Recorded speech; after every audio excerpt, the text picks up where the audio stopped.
Alright guys, what's popping? Alright, so we've been talking about how to get entries using the VIX strategy. You understand, we've learned a little about market structure. There's something I quickly want to say.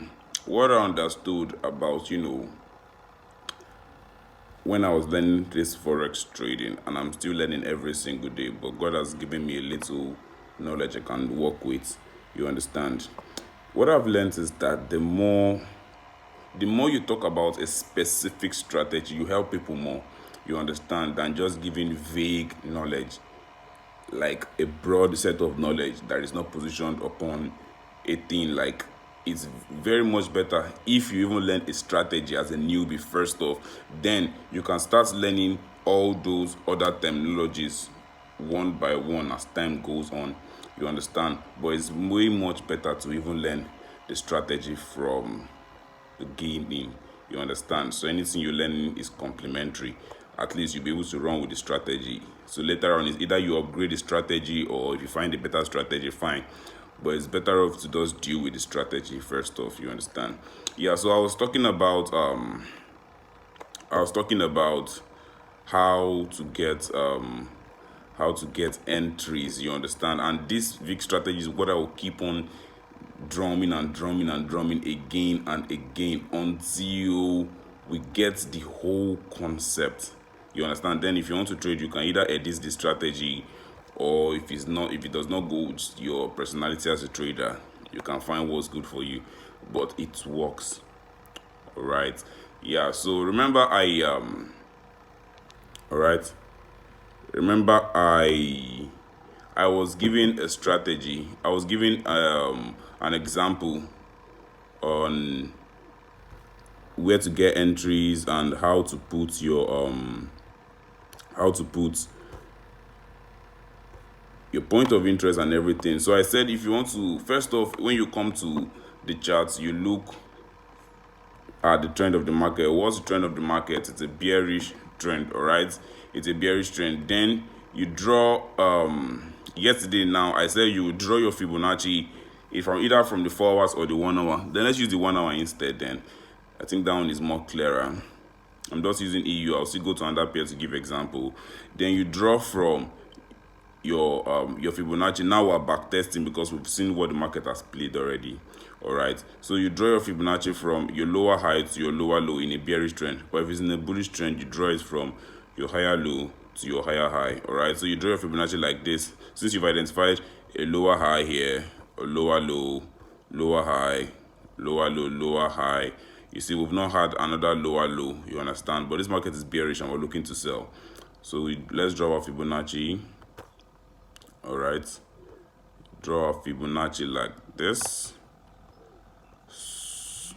All right, so remember I said that your 61.8 region and your 50.0 is a very huge point of interest. Now let me say something. For instance, now this is the 61.8 and the 50.0, this area here. TradingView marked that those levels as 0.618 as the 61.8 and 0.5 as the 50.0. Alright, let's say this is your region here, this is 1.8. See the way it rejected the first time and came back and it wants to reject again. But let me explain something. Now you've marked here as a point of interest.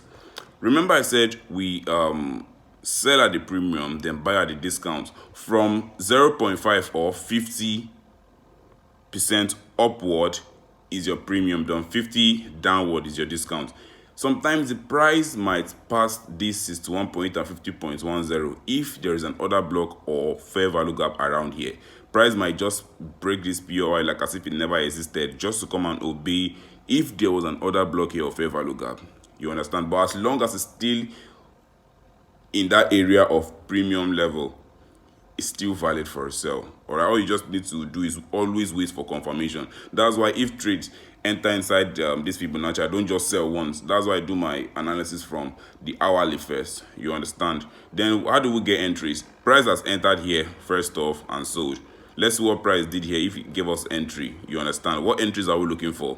Let's come to a lower time frame. Let's come to the 15 minutes for instance. All right, This was the price here. Remember, we're looking for order block. We immediately price entered. This is 1 point and 50.0. Immediately price entered. We're looking for an order block now. And the other type of order block we're looking for, it has to have a fair value gap. It has to have a Fibonacci. It has to have a fair value gap. It has to be engulfed. It has to break some kind of structure. It has to break some kind of low. You understand? And all those kind of stuff. Yeah. So now the 15 minutes here now.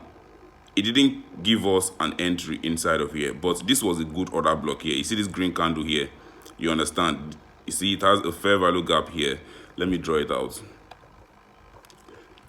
See it here, this candle here. This candle was a good one. You see. But see what happened? Price came back inside of it, then fell. You understand? Because we didn't see a fair value gap around this place in the 15 minutes time frame. You understand? But this was where the price came to give us entry here. You understand? Before dropping, this was the entry here. This order block here. This was the entry. But now let's remove this guy here. Let's go to another lower time frame. If we'll have seen entry earlier in this place here. Go to the 5 minutes. And sorry. Now I've shifted my Fibonacci, but I'm looking at that place. All right, now this is the 5 minutes now.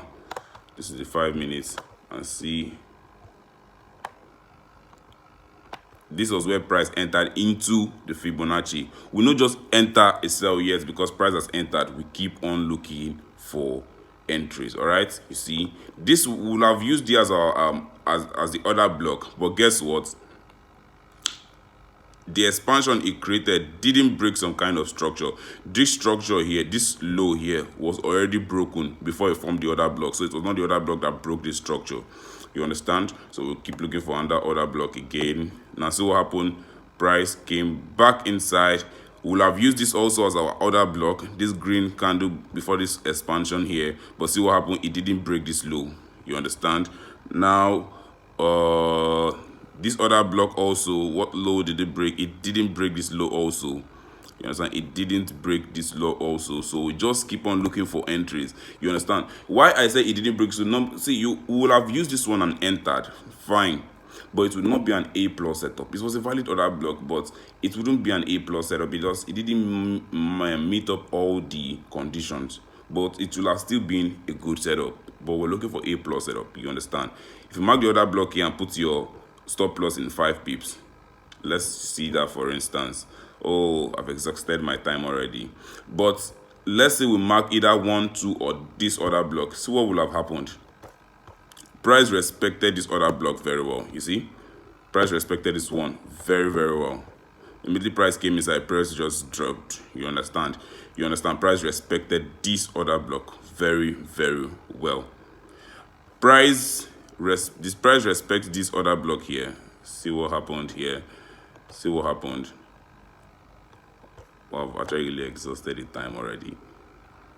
Price actually respected this other block also. But the thing is just that if you don't have patience, price will have consolidated around the other block before finally falling. And if you don't have patience, you will have exited this trade in a little loss or a little profit.